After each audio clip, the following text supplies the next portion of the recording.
नमस्कार. सर्वप्रथम तुमचे आभार.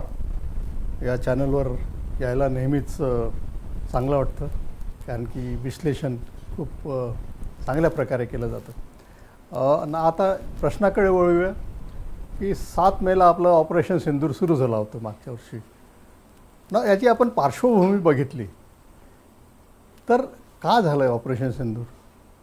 तर 22 एप्रिल रोजी मागच्या वर्षी पहलगाममध्ये हल्ला झाला होता आणि आपले तिथले पर्यटक झाले, त्यांचा तिथे वध केला गेला आणि धर्म विचारून मारलं गेलं.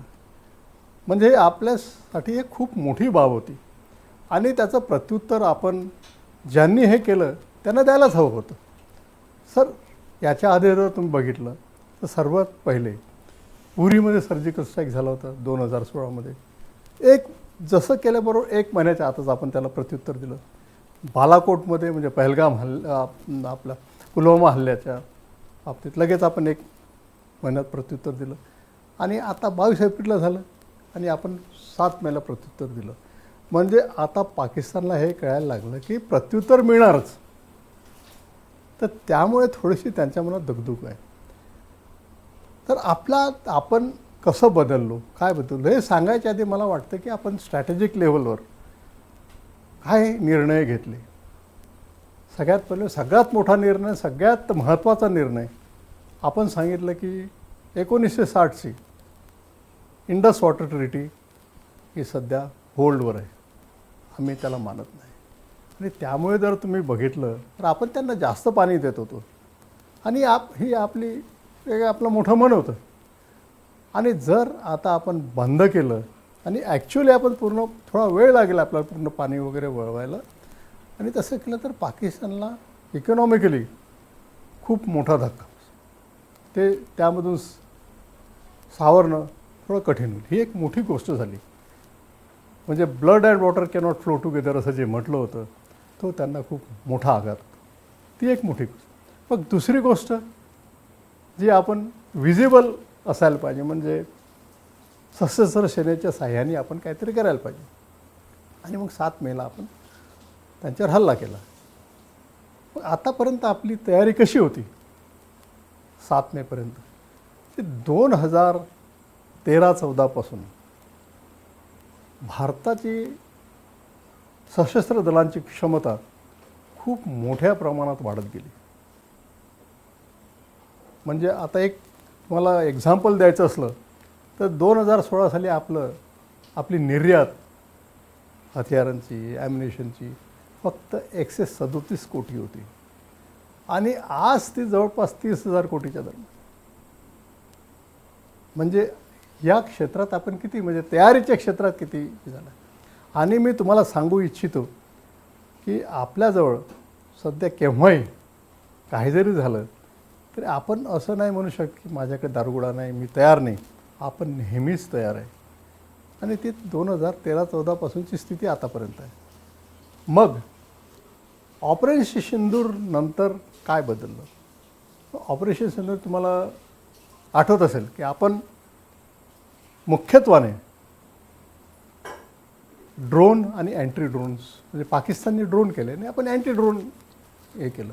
आणि ही कॅपेबिलिटी हे आपण डेव्हलप करत राहिलो, कारण की आपल्याला माहीत होतं की ड्रोन्स आता हे पुढचं आहे. पुढची जी क्षमता आहे ड्रोनची, लॉयटरिंग ॲम्युनिशनची, ही क्षमता असणं गरजेचं आहे. आपण काय काय केलं? Drone warfare, anti drone warfare, electronic warfare, robotic warfare, recce and surveillance, ह्या सगळ्या गोष्टींमध्ये आपण लेटेस्ट इक्विपमेंट आपण अक्वायर केले. आणि मॅक्सिमम सांगायचं म्हणजे चांगली गोष्ट, अभिमानाची गोष्ट आपल्यासाठी, हे सगळं भारतात बनवलं गेलं.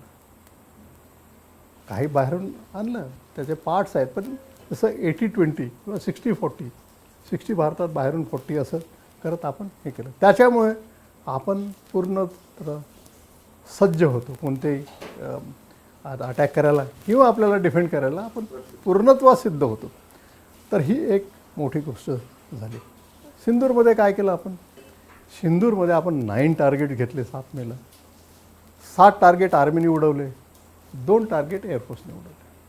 मग त्याच्यानंतर झालं की काय झालं, आपले विमान पडले वगैरे, त्याच्यामध्ये मी खोलात जाऊ इच्छित नाही. पण त्याच्यानंतर एक गोष्ट प्रामुख्याने काय झाली की पहिले आपले जे पाकिस्तानी मिसाईल मारले त्यांची एकही मिसाईल कुठे आपल्याला डॅमेज करू शकलं. त्यांच्या 2 मिसाईल आल्या होत्या, एक भटिंडाजवळ कुठेतरी पडली पण डॅमेज काही झालं नाही, आणि दुसरी होती जी दिल्लीवर होती ती आपण इंटरसेप्ट करून सिरसामध्ये पाडली. या 2 मोठ्या मिसाईल त्यांच्या होत्या, त्या पण त्या आपल्याला हार्म करू शकले नाही. मग त्याच्यानंतर बरेचसे ड्रोन वगैरे ते फायर करत राहिले. त्यामध्ये आपले मुख्यत्वाने मला इथे सांगावंसं वाटतं की एक जर ड्रोन असला 10-12 लाखाचा असतो, पण त्याच्यावर जर आपण अँटी ड्रोन जेव्हा आपण समजा S-400 म्हटलं तर ती मारली तर 30 कोटीची मिसाईल त्यात 10 लाख त्या ड्रोनला परवडेल काय? म्हणजे एक कॉस्ट बेनिफिट एनालिसिस मॅच करत नाही. म्हणून त्यामध्ये आपण काय केलं, आपली जी एक सिस्टम होती आपल्या भारत इलेक्ट्रॉनिक्स लिमिटेडने, आकाश तीर म्हणून ती डेव्हलप केली, पूर्ण इंडिजिनियस, आणि त्याद्वारे आपण त्यांचे बरेचसे ड्रोन्स पाडले. आणि त्याच्यानंतरसुद्धा आपल्या प्रायव्हेट इंडस्ट्रीज आहेत त्यांनी खूप मोठ्या प्रमाणावर मॉडर्नायझेशन केलं. जसं एक नागपूरचे सोलर इंडस्ट्री लिमिटेड आहे, त्यांनी बरेचसे असे डेव्हलप केले शस्त्र की कमी पैशात आपण त्यांचे ड्रोन मारू शकतो. त्याबरोबरच लॉयटरिंग ॲम्युनेशन केलं आहे, direct hit ammunition, precision ammunition केलं, आणि अशा प्रकारे नेव्ही आणि एअरफोर्समध्ये पण बरेच असे बदल झाले. सर, जो हल्ला झाला म्हणजे पहलगामनंतर बऱ्याच बदल आपण बघतोय, जसं तुम्ही सांगितले. आता यापुढे असा हल्ला होणार नाही, किंवा आपण असा हल्ला हाणून पाडू त्यांचा, अशी तयारी आहे भारताची? बिलकुल. प्रत्येक देश आपल्या रक्षणासाठी नेहमीच सज्ज व्हायला बघतो.